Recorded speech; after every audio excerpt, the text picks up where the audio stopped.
moi je ne suis pas d'accord avec Gaston Mbengue. Je ne suis pas d'accord avec Gaston Mbengue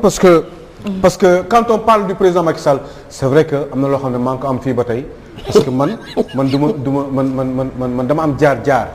te man am naa tuuti xam-xam lu ma yàlla may te am naa fu ma jaar te jàng naa école jàng naa université man tubaab yi ñoo ma formé. te du ma cuune. waaw juddoo Sénégal màggee France. donc loolu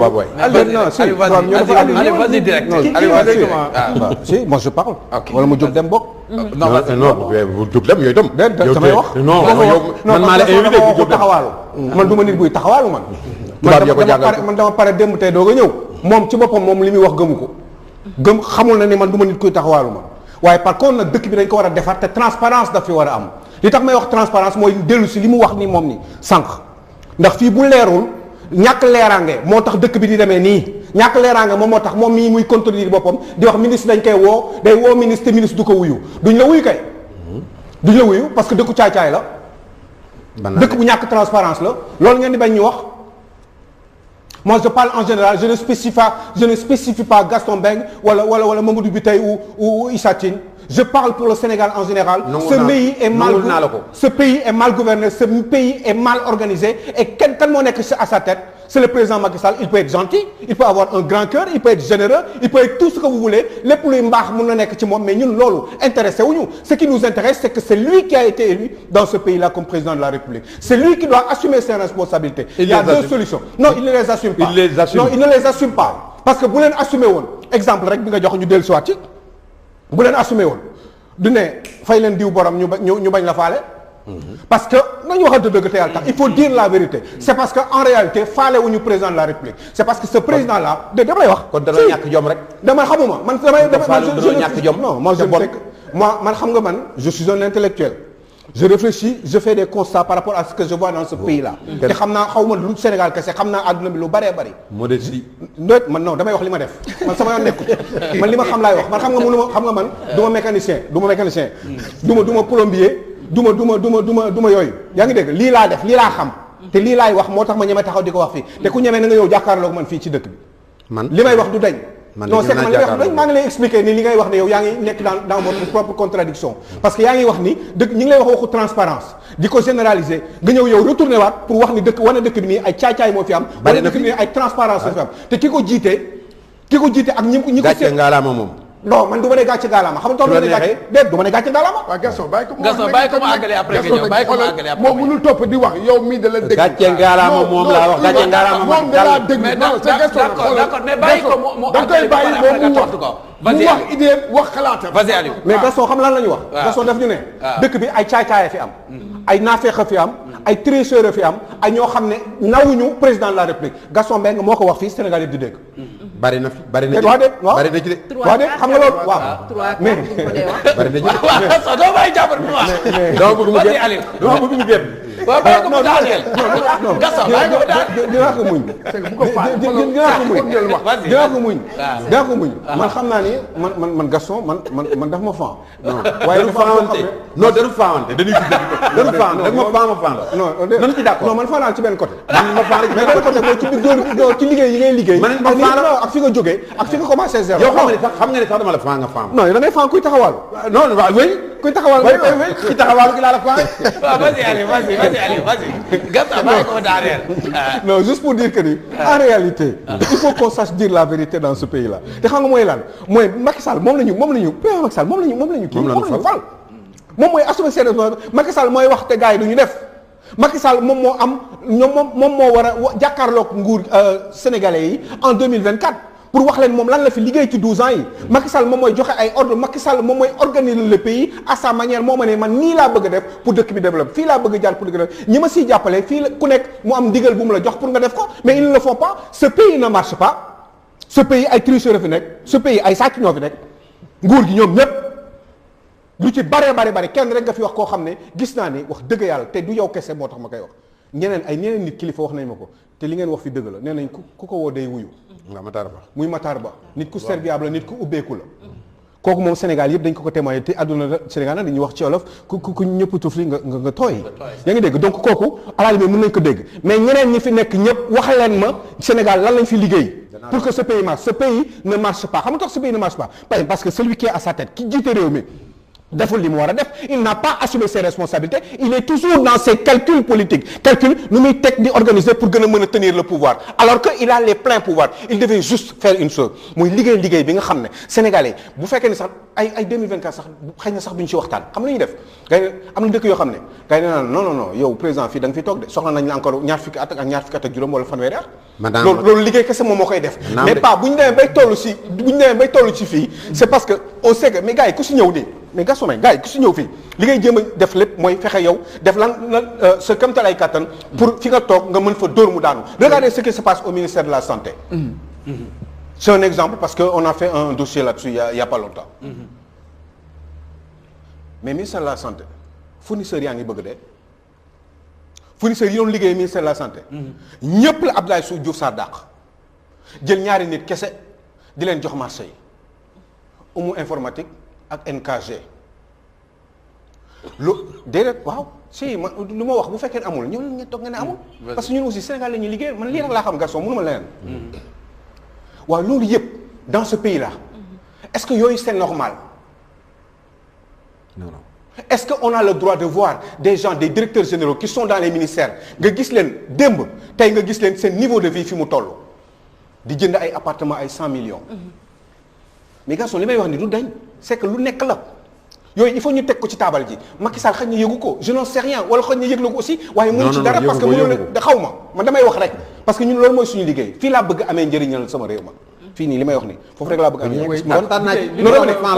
am nga foo bëgg a amee dénonciation dafa baax waaw loolu dama la ci fan mooy fan gi ma la fan ma nit ci sama li may def ci laay mën a liggéeyal ak sama réew non mais man waxee moon foofu de non man waxee moon foofu man dama doon wax rek bu fekkee tey li ngay wax ni dama la ciy gën a dama la ciy gën a dëgëral gis nga Sénégal le président Macky Sall man dama ko sax yërëm en fin de compte parce que liggéey kër la bëgg na liggéey mais nag ak loo bëgg même sa kër gi nga moom fekkee ni say doom am nga ci kenn koo xam ne maram balaan la di yàq ca doo ko yëg mënoo yëg lépp sa biir kër à plus forte raison un pays Macky Sall tey le président Macky Sall je dis bien su amee sax ku ko jege di ko wax sax les crocodiles là danañu fexe ba yàq diggante ak moom dama lay jox rek benn exemple un gars comme Mahmoud Saleh par exemple nga xam ne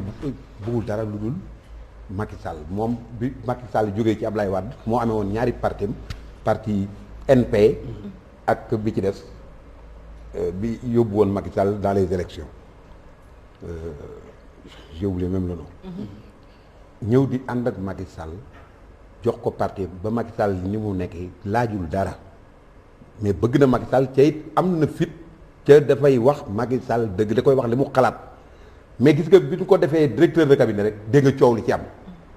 parce que bëgguñu woon mu toog fa parce que xam nañ ni moom tant que mi ngi ci wetu Macky Sall dana xam lu bari ci dëgg la koy wax ñenn ñi dañoo jàpp ne moo yëngal seen i fauteuil waaye mooy yëngal seen i fauteuil gisan nañu ko ne Moussa Diop parce que dëgg même pas 2 semaines ñu dàq ko non parce que moom heureusement que le président Macky Sall xam na ko bu baax est-ce que nekku fa di def ak dindi non deful dindi moom luy jariñ d'ailleurs ci moom rek ngay gis ci région yi yëpp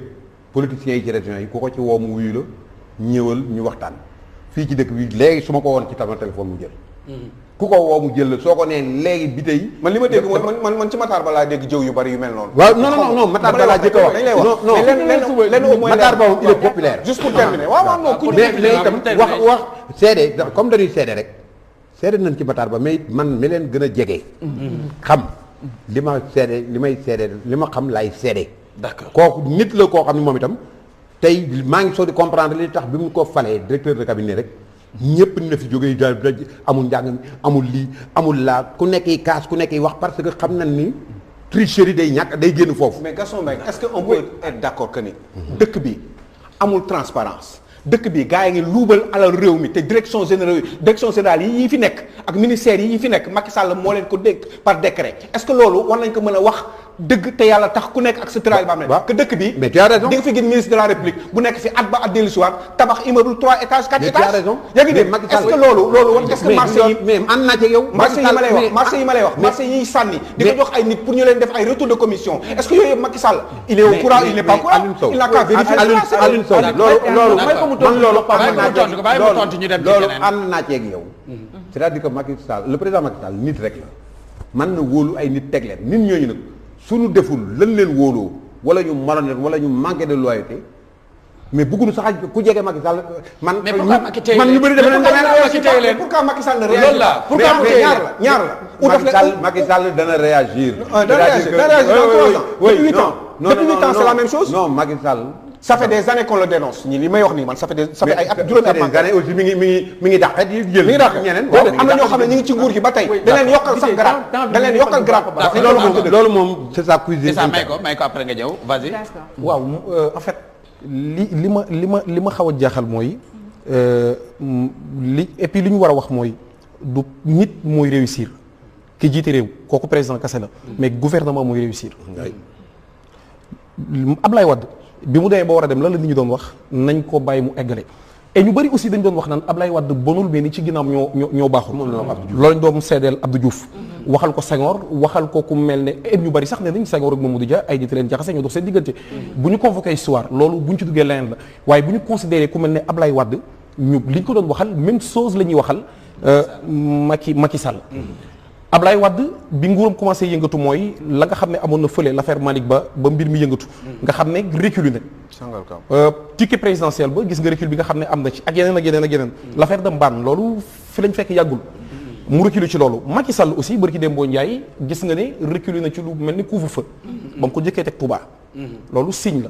wax naa la fi ñu nduroo ci côté li ñu la doon waxal mais aussi ci côté recul te dafa am loo xam ne nii moom en tout cas ku mel ni Montesquieu moom gëmu ko mooy nguur goo xam ne day reculer bu commencé am rek loolu faiblesse la boo xam ne day dox jëm ci njeexitalu li kii njeexitalu kiiwam puissance la mbaadu nag ñoom ñaar dañoo bokk destin Ablaye Wade dañu ne woon du bokk mu ne par la force day bokk fexe na ba bokk dóor nañu ko bàyyi na dem na Macky Sall nee na du ne waaw dina déet mbaadu dafa nar a bokk ak Ablaye Wade destin ci côté yooyu yëpp léegi du Ablaye Wade ci boppam du Macky Sall kese moo mën a réussir moom en personne c'est-à-dire man naa comprendre ku mel ne Gaston moom opérateur économique la day liggéey day gagner ay marché dafa bëgg ay marché sañoon may marché man kay gars yi dañ maa iñaane sax d'accord ñu ngi ko jox Macky Sall moom iñaane wu ma Macky Sall sañoon moom am mais dañ maa iñaane léegi loolu bu fekkente ne Macky Sall ñi mu àndal ñu nekk ay ministre am déggaluñ ko ba bu leen ne exécuter leen mbir ñoom ñooy les exécutants ñoo war di exécuter li mu bëgg parce que gouvernement yow mi jiite mënoo lu dul dresser li nga bëgg a def waaye ña nga xam ne ñoom nga war a àndal bu ñu parewu pour jàpp ci peut-être ni ñu koy defee ku mel ne Gaston lank bañ ko fay xaalis sama ki yëfam te président autorisé ko ça veut dire que président du amul du leader bi mu war a doon ci kanamu ñi nga xam ne